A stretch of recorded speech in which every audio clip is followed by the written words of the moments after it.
So I'm going to show you how to do a fishing line hem. This is Georgette. You can use chiffon, any kind of sheer mesh works, but you're looking for something that's sheer and lightweight. The fishing line I'm using today is 30 pound. I don't know why I bought 30 pound. Usually you're going to want around like 80 to 100 pound test.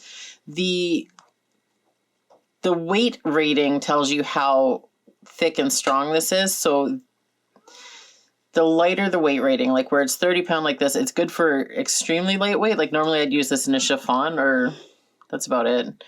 The higher you go with the 80 or 100, the more pronounced the curve's going to be, the stronger it's going to hold. It can hold for heavier fabrics. So if you're trying to put that into like a spandex or something, you're going to want the 80 to 100 pound.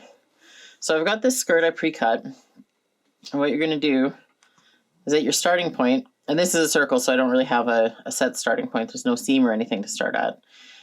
You're going to line up your fishing line with the edge of your fabric, fold it over once, and this is slippery, so it can be a bit rough to get, and fold it over twice. So basically, the edge of the fabric is rolled around the fishing line. Because a lot of the sheer fabric fray to some degree, you want to have the edge of the fabric completely contained in the roll. I do a very wide zigzag and a fairly narrow stitch, or a fairly short stitch for this. It doesn't really matter as long as you contain your fishing line well. And that just came out. So I'm gonna re-roll that. Generally speaking, I match the thread to the skirt fabric, but for this, so you can see what I'm doing, I'm using a much darker color. You're just going to start sewing. It's a bit of a process because you have to keep making sure that that edge is tucked under as you go, and then just zigzag over the edge. Make sure as you do this that you're not going to hit the fishing line with your needle, because that'll put a crimp in it and it'll be really obvious and you can't easily fix it.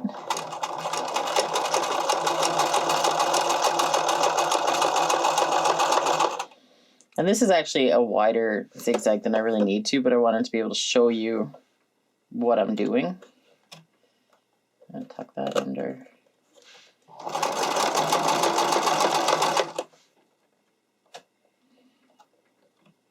Little piece coming out.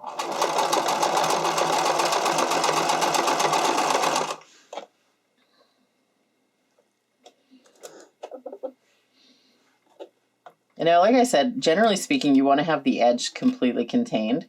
These are usually done on extremely full skirts, so if you do get a piece of edge that comes up and is showing some fraying, personally I would recommend leaving it, just because if you unstitch it, you've got more chance of messing up the overall line, and where it's a full skirt, you're not really going to see mistake here and there.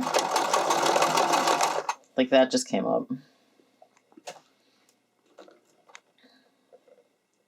The thing is like some things, if you go to fix it, it's easier to do more harm than you start out with.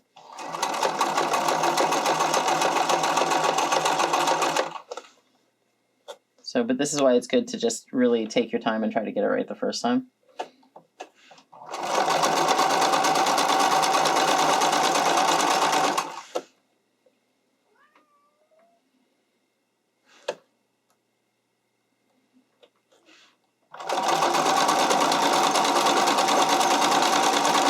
And then as you go, if you're wanting a lot of ruffle, you can stretch, depending on what fabric you use, you can have a bit of stretch to it. So what you want to do is stretch the fabric along the line. So as the line's not stretching, you're stretching the fabric as far as it can go, and that'll give you more curve, like this.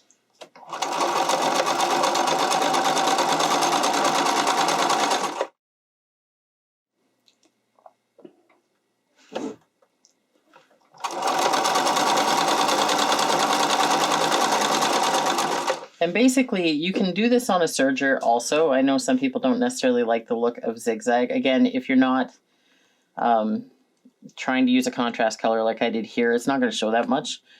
And it does give you a little bit of definition to the edge where it is curly anyways. The problem with the serger is I find I've got a little bit less control with the speed and with the knife involved. And if it hits it, it's going to damage it and make it look a lot worse. So I just find that using a zigzag is the best course of action. And this is it. So you do that through your whole skirt and you'll end up with a roughly hem.